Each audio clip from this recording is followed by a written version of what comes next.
Nothing is free. I mean, unless you go and you sell it and you keep royalties or something like that. When you build something that big, Right. that's the effort that you got to put into it. But then you've lost everything else. You're just making some royalties, which are only a portion of what the guy who bought it is making now. Right.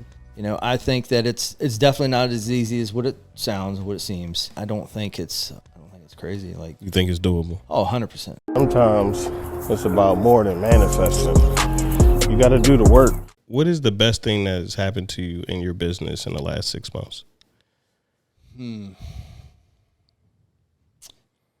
My network continues to grow.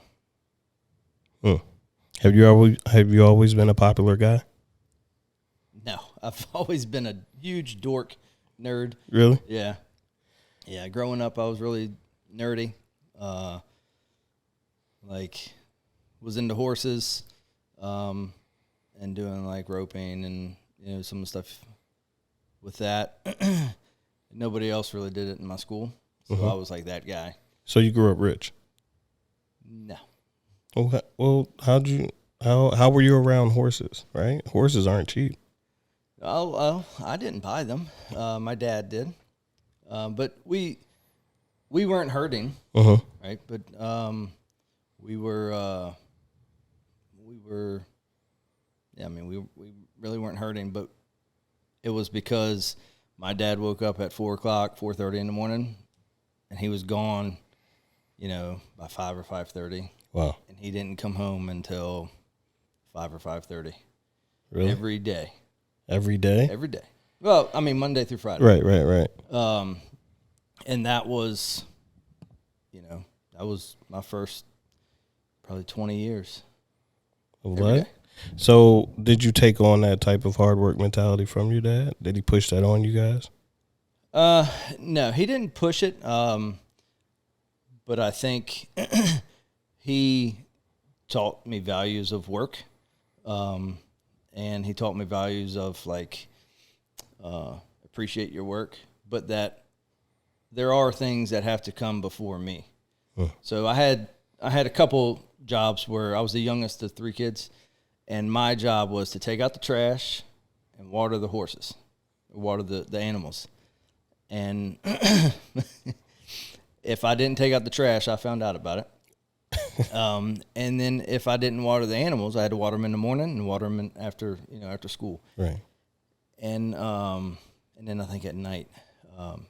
But it was the first thing that we did, because the animals couldn't take care of themselves. So I could go get water whenever I wanted, and every week or so I had to dump, in the summer times, we had to dump out the troughs, clean them out, get all the algae out. Yeah. If I didn't do that, it was obvious that I didn't do that.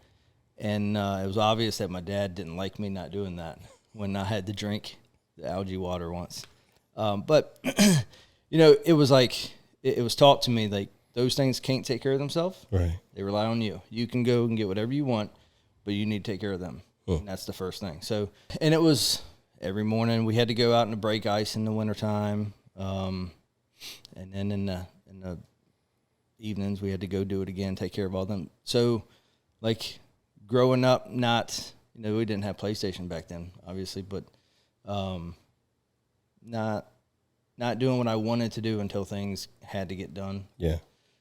So he taught me that, and it didn't click in me until, I don't know, probably the end of my childhood life. Like, maybe he didn't make this out to be a story time, but it was like, okay, now things are starting to click. Right. And then, you know, I've always worked.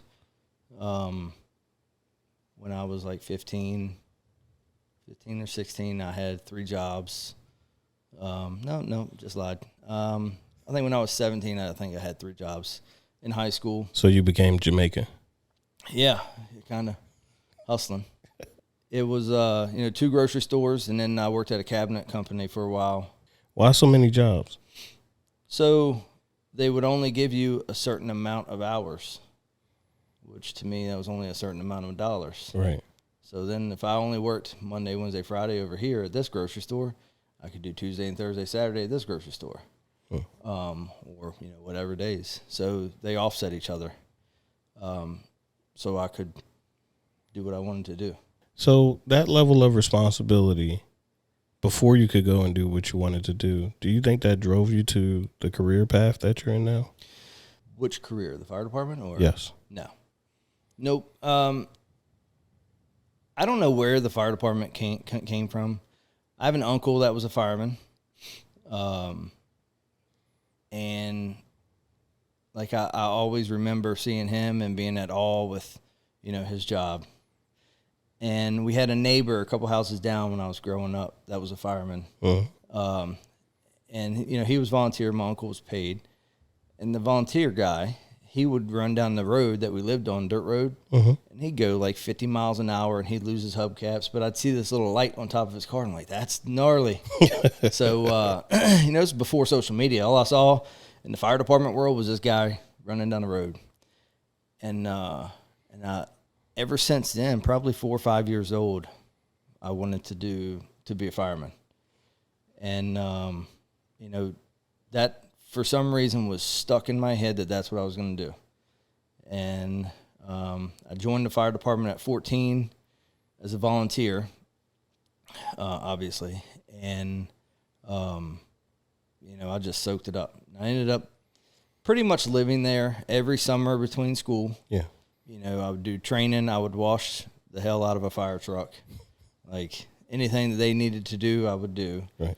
But like that was the other part of growing up with me was growing up in the firehouse where, again, there's other things that's more important than you that need to get done.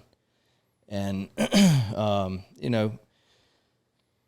that was when I got into that field, I was like, this is where I'm going to stay, right? This is where I want to be. Yeah. So it wasn't the money. No, because that was free. I was right. I was free then. Because I wanted to be a fireman until I realized that it was, $35,000 a year or whatever the cost was. But you seem to have gotten in there. You did everything that was required of you. You did it for free, and then obviously that was your career path, going up a level and up a level and up a level. How did you do that? Like, what was that? What was the thought process behind improving in the ranks? So two things I never saw me as being retired from the fire department and not working, and a chief in the fire department. And it's kind of awkward now. But I always was wanting to train and do the next thing. Right. And I never wanted there to be something that somebody else could do that I couldn't do. So if I saw somebody do that over there and it looked pretty gnarly, I was going to figure out how to do that. And whether it was walk on water, hang from a rope, whatever it was, right. I was going to figure out how to do that. Right. And then, that one thing led to another. I got picked up by this fire department that I'm at now when I was 21, and I actually had I was in a process of a couple other departments, Richmond, Henrico, out in Virginia, and so I was like, you know what, these guys gave me a shot. It's a really young department, and it was all EMS at the time. But I was like, they can't. Volunteers that are here can't be around forever, so we'll just kind of hang out here for a little while and see what happens. And that's what I did. And 18, almost 19 years later, here I am. Wow. So there's a feeling of you're too old to do certain things, but somehow you've worked your way up to where you are. You're a chief, and I'm sure you've seen some things, right, that probably made you take a different look at life as far as fires go. But, you start to feel like you're too old to maybe make a certain amount of money or maybe, go and chase these certain dreams that people have.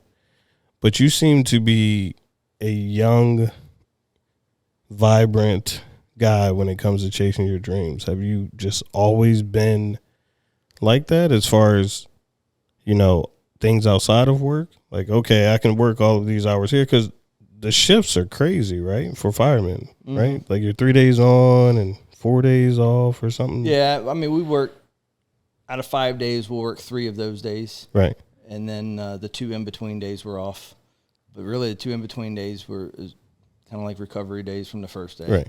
And then we get 4 days off. So the shifts are pretty gnarly. I like it. But when did you start looking? When did you get that itch to say, "Hey, I could do more, and there's more out there for me, and let me go after it"?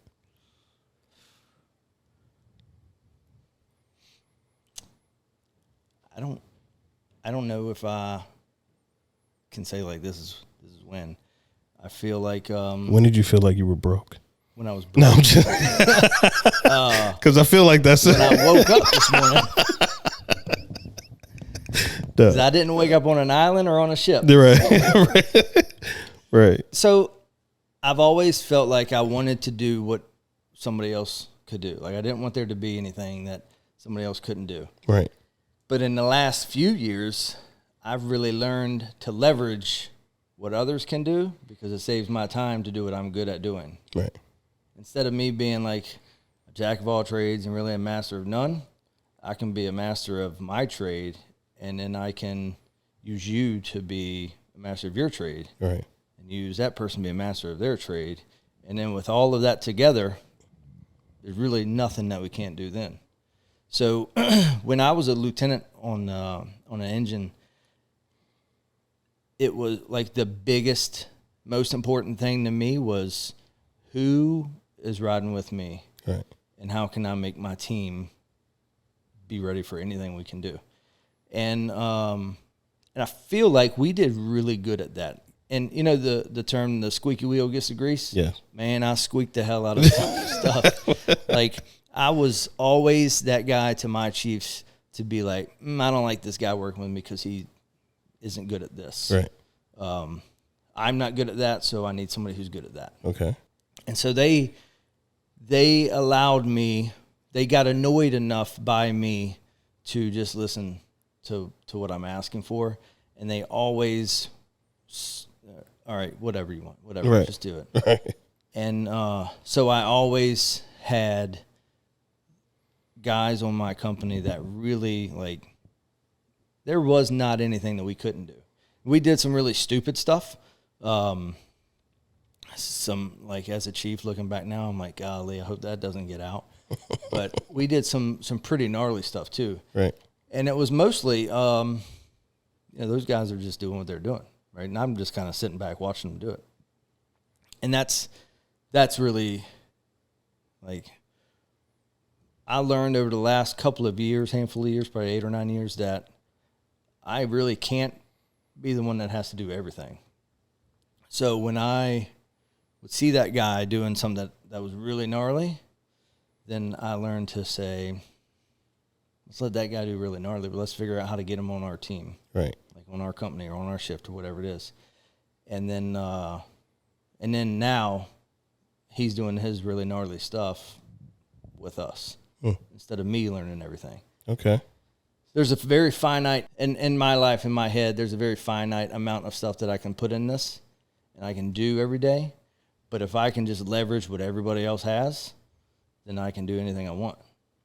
If I want to go buy a cruise ship, if I want to hang off a building, I'm not going to do that anymore. But if it needed to get done, Right. like we had a call the other day, they did some really gnarly stuff. A guy got all tangled up in a fence, broken all up, crazy as hell. So they, I don't think they sedated the guy, but they, pushed a lot of drugs, meds, and got him untangled from this fence. He was, I think they said, like 4 or 5 foot away from like a 40-foot retaining wall. Yeah. They're up on top of that, and they're in the woods up on top of that, which is, they had a lot of access issues to get down from the high side to get down to where this guy was. So we had one of our guys who, this whole company is really training a lot of special gnarly stuff. They ended up rigging this guy up, lifting him up, working with the crew that was up there with him, throwing him in this basket, lifting him up, bringing him back down. 10, 15 years ago, I'd have been like, I want to do that. Everybody else sit back. Let me do that. But now I'm like, we just did all that. Like, it wasn't me. Yeah. I literally was on the call there. If you pull up the CAD, information, I was just there. I wasn't even in charge of it. I was just kind of talking to people, just dabbing, high fives. They all did everything just like it was supposed to be done. So how did you go from telling people what to do to telling your money what to do, as far as you moving into real estate? What was that? That's the more so the question I'm trying to ask you is, what was the mindset shift there? Was I need to start making my money work for me? So when Christina paid off everything, Mm-hmm. we were making pretty decent money, right? I was like, well, she paid off everything. Mm-hmm. That's what you get a good partner for. Yeah, stripper money. Let's give that a round of applause. You don't have the headphones on, but you'll hear it when you play it back. She worked for a year or two and paid down all of our debt. I'm not crying. What's that? I'm not crying. Really? Yeah. Other than our primary house. How'd you work that out? Was it like you just sat her down at the table? I spend at least, at a very minimum, a third of the year away from her at the firehouse. Mm-hmm. Of the 2/3 that are left, that we're together, we're sleeping probably a third of that. Mm-hmm. And then the other 2/3 of that time, I'm probably trying to figure out how we can spend that money. So what she did was she took the third of that time that I was away, and she figured out how to pay everything down. And she's got some weird stuff in her head to figure out, like, if I pay this much on this one, I can move this account to this account, pays her interest, and then I can use this account for this and pays her interest. Wow. And then just knock all the stuff down. Wow. So honestly, there was no lifestyle difference. So we should have Christina on the pod. I wouldn't go that far. But again, it was like, hey, this is a goal of ours together. And if she understands what she's doing, right, I'm not going to get in the middle of it. I got on her spreadsheet one day, and you can ask my kids, it wasn't a good deal to do. And I don't think I've been on there really to mess with anything since then, because I know she's kind of crazy. But yeah, I mean, I didn't do, like, I can't take the credit of I did this as far as paying everything off. Right. But then when I started seeing what was coming down the pike, I was like, okay, all right. Like, I've always wanted to get into real estate because of my brother and what he does. He's an appraiser, has a bunch of investments. And I'm like, all right, well, I spent 8 years in training on day work, and I couldn't focus on anything but the mission during those 8 years. Like the assignments of hiring people, promoting people, getting people through classes. Like, it was all, like, I just lived to make that organization better with the people that were there. And so there, I knew at that time there wasn't anything that we were going to do investment-wise because my mind was elsewhere. Mm-hmm. We did have an investment property. We turned over to investment at 2014 as our primary residence. And then we ended up renting that out. Nice. I know what that's like when it works, at least.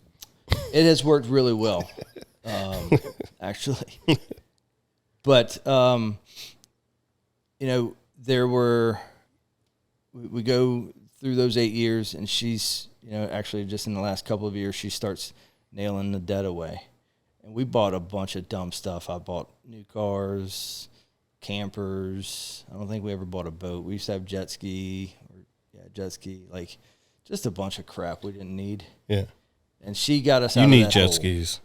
Oh, yeah, now I definitely do. Yeah, you need jet skis. I want a jet ski that sits on the back of a boat because that means I have to have a boat that'll hold a jet ski and then people to bring me. Your mama, man. Bourbon.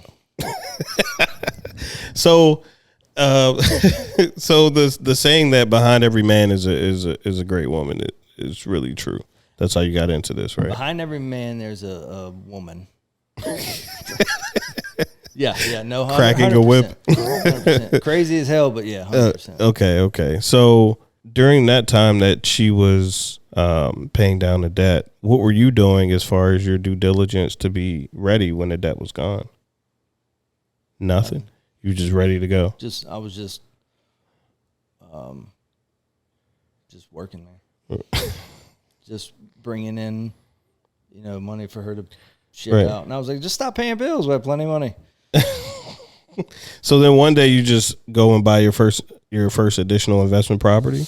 I knew that we wanted to do something with real estate. Okay.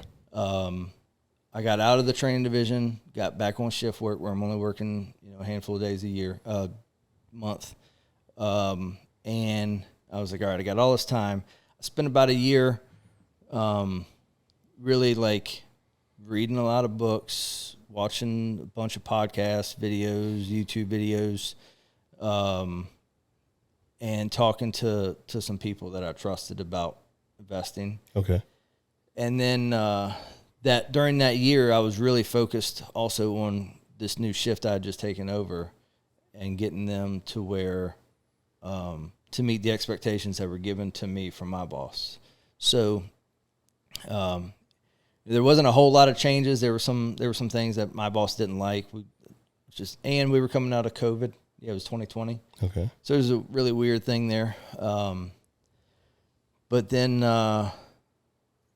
I started networking with some wholesalers, and I was like, all right, well, the first one was a duplex.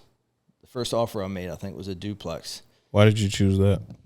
Because it was just from everything I saw on YouTube. Okay. It's just, this meets everything right here. So right. Let's do it. What was that criteria? I have no.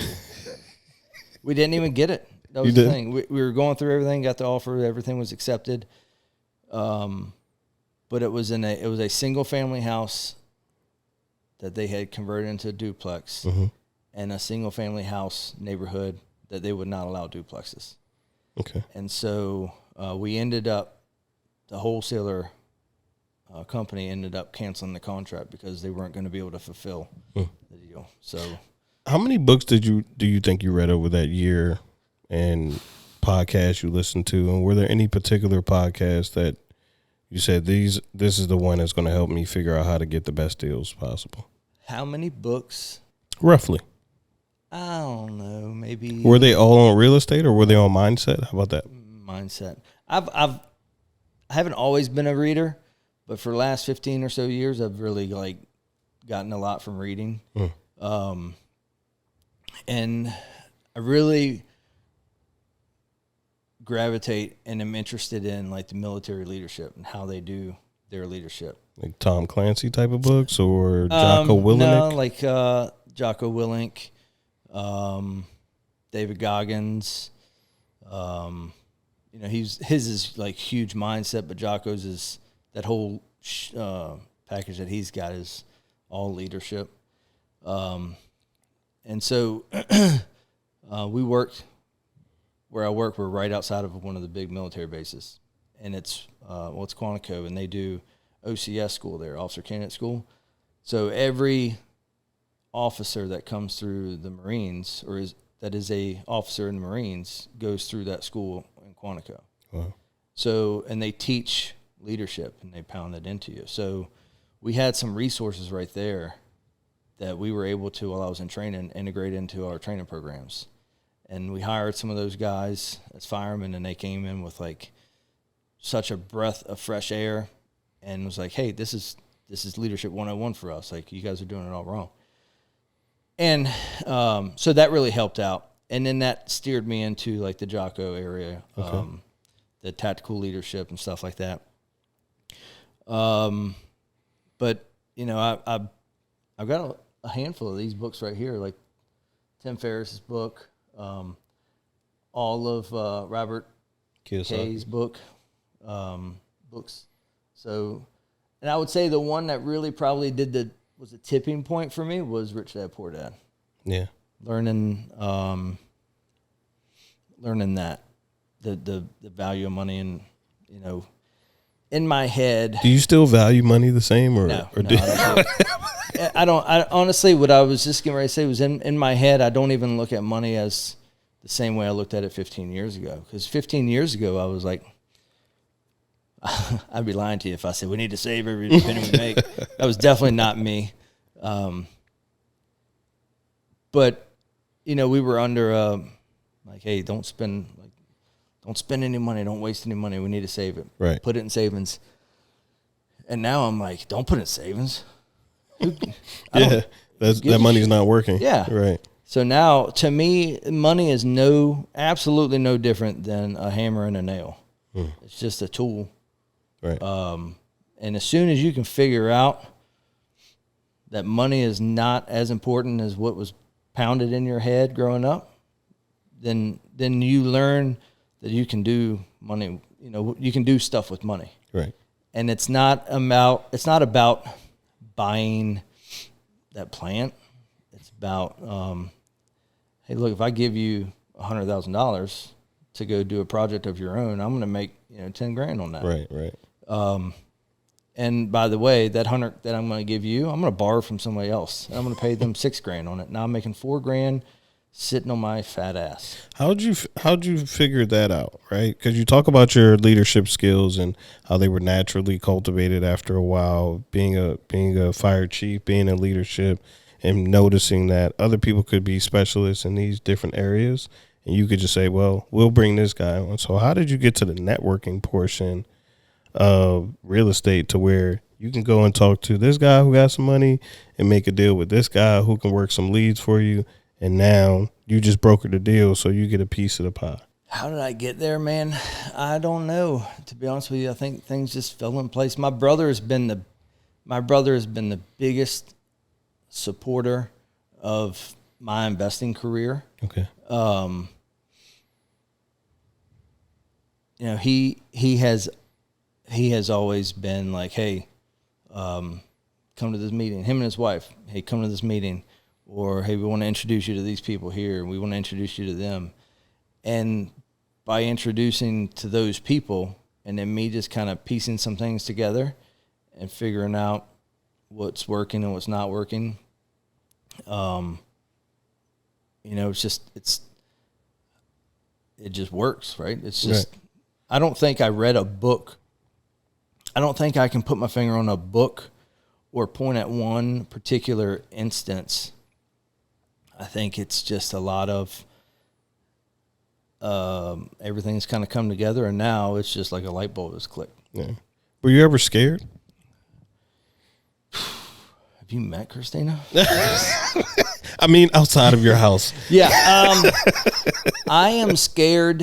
I am scared to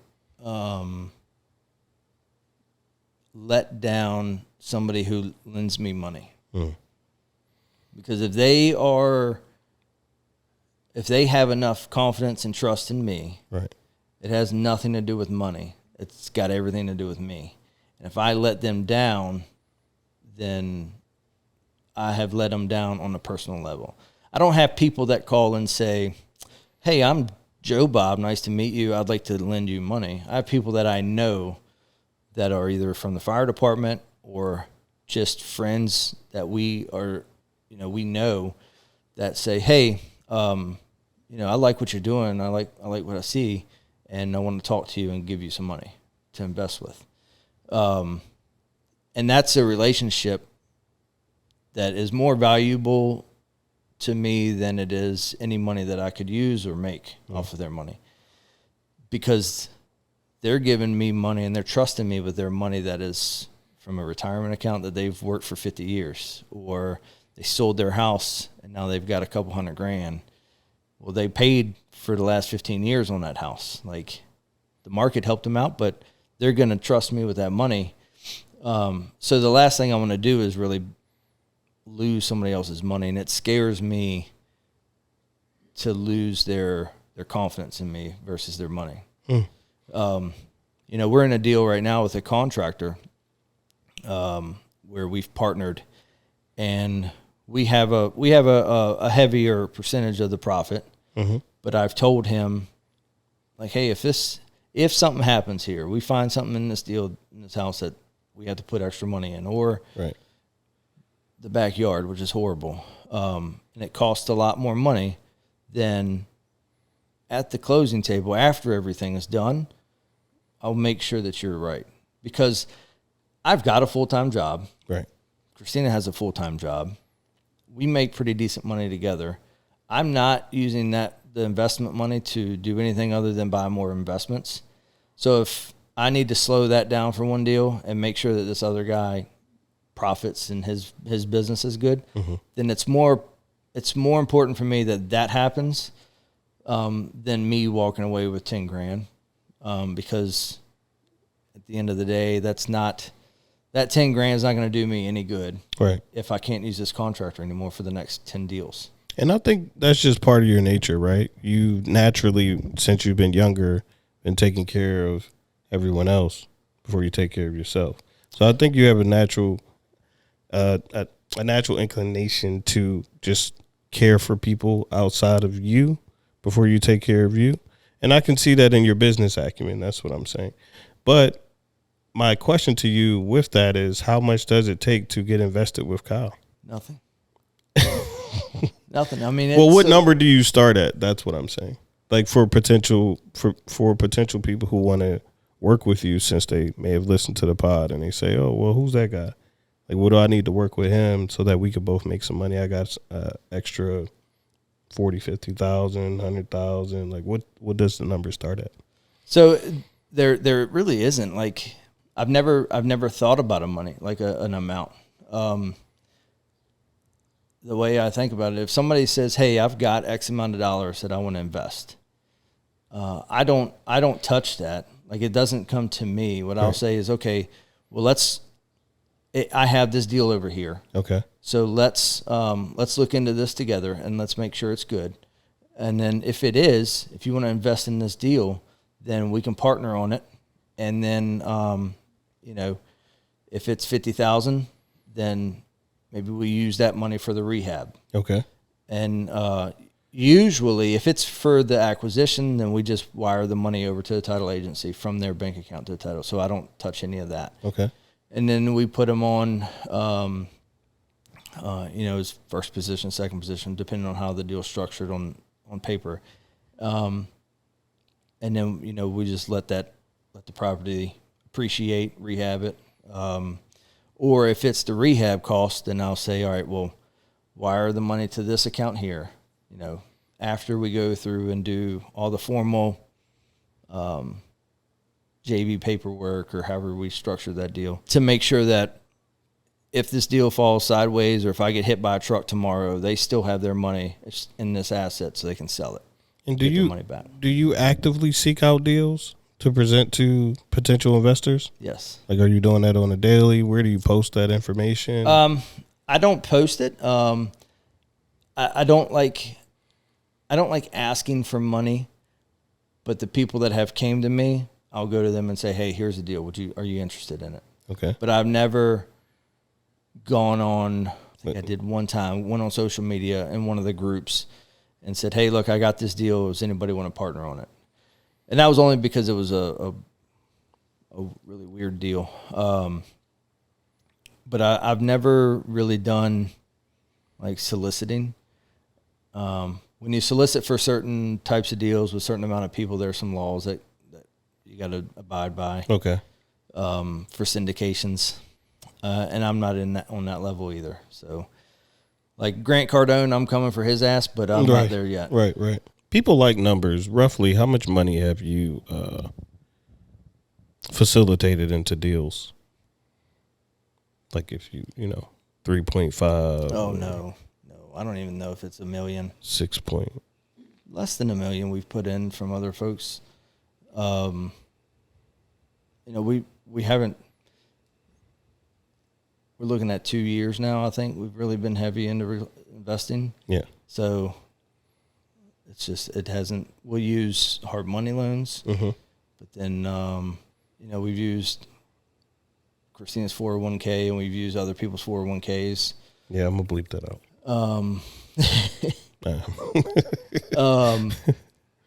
But it's, we haven't. The biggest one that we were just working on was an auction, and we didn't get the property. That would have been our biggest one. Man. But what was the deal? It was actually for our contractor. She's in a weird position, and she needed to buy a house to live in. Okay. And she could not get a loan because she hadn't been citizen or whatever. For whatever reason, they couldn't get a loan. Mm-hmm. And so she came to us and said, "Would you help us?" And I said, "Yeah, talk to the lenders." There was this one particular house she was in love with, and so we made offers on it, in auction. And I went to a lender of ours and said, "Hey, here's the deal. We're going to buy this house. We need money to do so. And we're not going to rehab it. We're not going to do anything to it. But the contractor's going to live there. And then in 8 months, we will refinance this house, get that lender out of it, and then I'll carry the mortgage. And then the contractor, our friend, would pay me every month.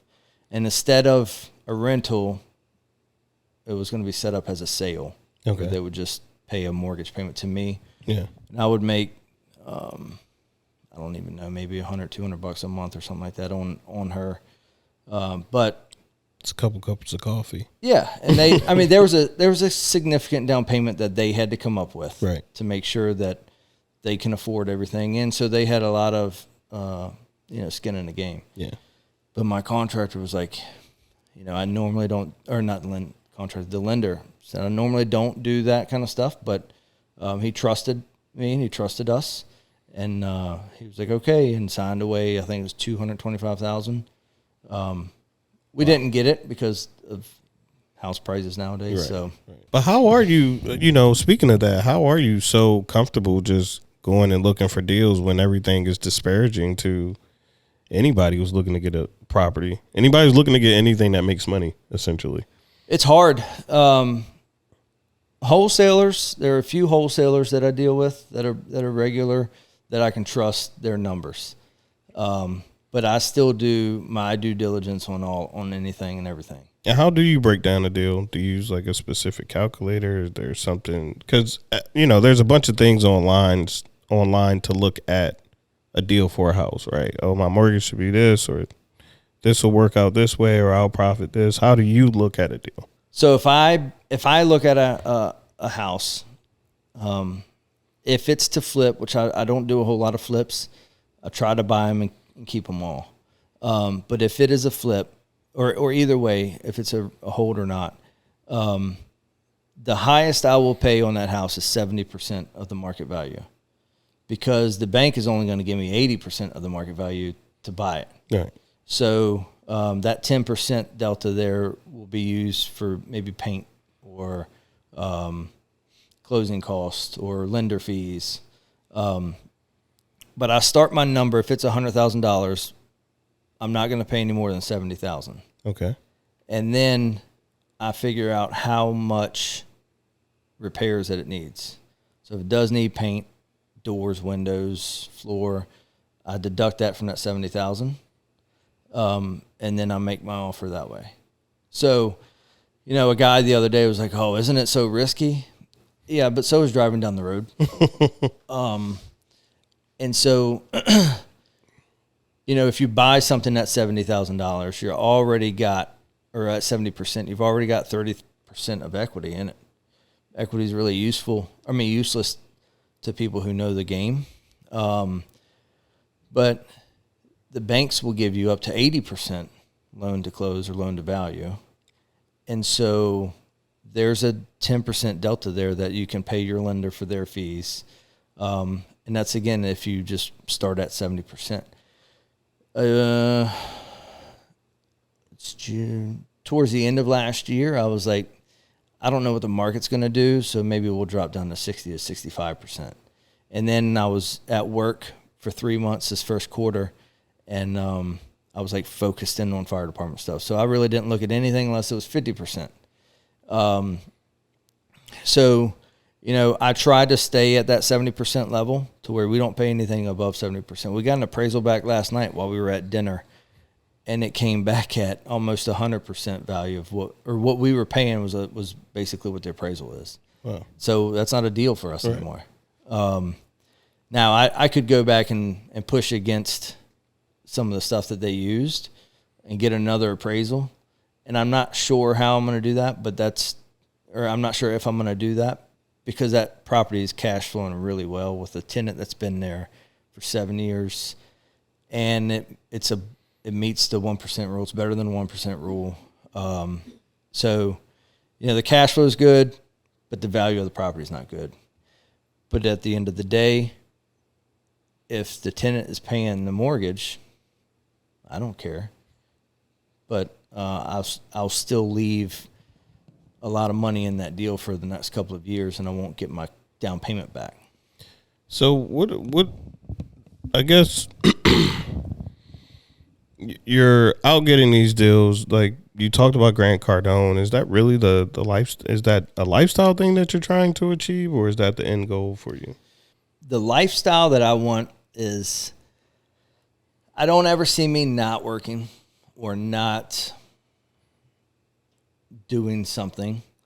Now that I've got my eyes set on a date where I'm gonna separate from the fire department.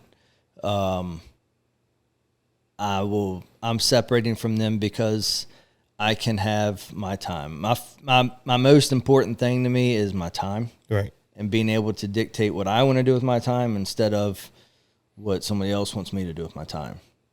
And if I can do that, then I'll be happy. And that means I can take a week or 2 weeks or a month off and go to Cancun, or if I want to put my nose to the grinder and buy 10 properties, I'm in control of what I want to do then. Right.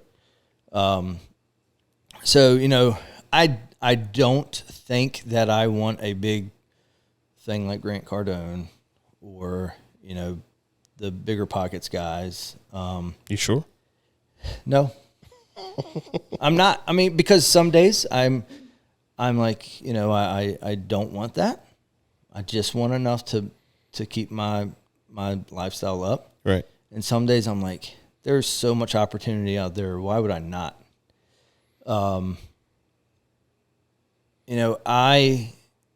We have a business that we work with for our marketing, or not our marketing, it's marketing, trying to get people to buy or sell me their house. And the other day I was like, look, I think I'm going to cancel one of my VAs or my VA contract with them, because I don't want to be this big, huge wheel that I have to pay attention to every day and every week. Right. Because then I've lost the reason why I'm going to leave the fire department. I'm going to have to leave one job to work at another. Right. You definitely don't want to be a super boss or whatever it's called. Yeah. And so I typed up this email like, hey, we're going to cancel this contract with this VA. She's done great, done absolutely wonderful. It has nothing to do with her. The market is really weird. Everything is expensive right now. And I just want to cancel that for a couple months, focus on this next business I just started. And then I was like, you know what? I'm not going to do that. You started another business? Yeah, we started a trash business, dumpsters. So what's the name of the real estate business? The name of the real estate business is, it's KMX for Enterprises. Okay. And under that, we have a house flipping business. Okay. We have rental properties. Okay. And then we'll wholesale as we can. We don't want something. Okay. And is that in the DMV, or where's that business really? That is in the Richmond metro area. Okay. Do you do deals in the middle of the country if possible, or have you? I haven't gotten there yet. Okay. We own one in Maryland. but we've got it on contract to sell through another wholesaler friend of ours. Okay. It intrigues me what these guys are doing, where they're buying a house from Richmond and they're buying it in Detroit or Ohio or Florida without seeing it. The one that I bought in Maryland was without seeing it after a couple shots of rum one night on Facebook. And then I was like, well, it's so cheap, might as well keep going. But now that I can't sell it that easy, I'm finding out why it was only right a couple $1,000s on Facebook. And it was sight unseen. Right. Last question that I always ask, because we pretty much traveled through you being a popular guy in school. I'm joking. And doing for others instead of yourself. And now you're out here starting a whole nother business. Well, I have like 3 more questions, because ask them. You start another business. There's something called single-minded focus, right? And you're a jack. You could do a bunch of things and multitask. Most men, I don't know that. I don't know most men multitask, or at least I don't believe it, right?